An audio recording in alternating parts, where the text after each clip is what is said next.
A blessed day and welcome. This morning we'll be meditating on the book of Psalms 104 verse 12. The birds of the sky nest by the waters. They sing among the branches. This morning God's word beautifully draws parallels between the songs of birds and the praise we offer to the Lord in this chapter.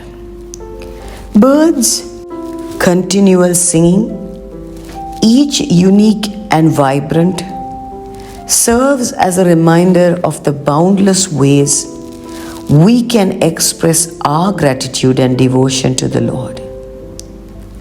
Just as birds sing to claim their territory and attract their mates, our praises can serve as a beacon, drawing others to know and experience the love of God. Martin Luther, a well-renowned servant of the living God, once said, "I have one preacher that I love better than any other on earth. It is my little tame robin, which preaches to me daily. I put his crumbs on the windowsill. He hops on the sill and takes as much as he needs.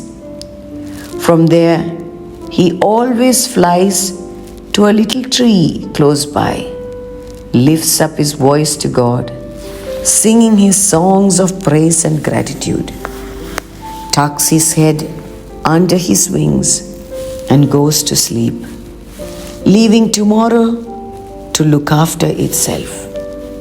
He is the best preacher I have on earth."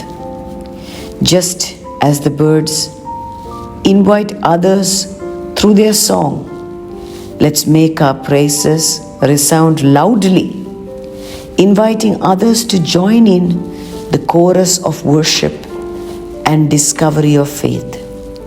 Together, let's create a symphony of praise that draws hearts closer to the Lord.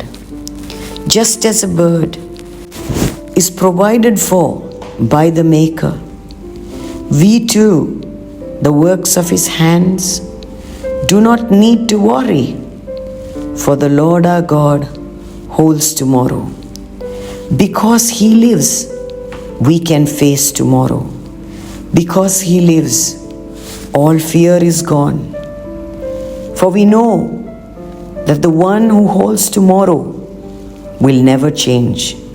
In fact, Jesus Christ is the same yesterday, today, and forevermore. One who puts his faith in the Lord will never be put to shame. Let us pray. Heavenly Father, may my praises, like the songs of the bird, become a beacon, drawing others to experience your boundless love. In Jesus' name I pray. Amen. Shalom. Maranatha.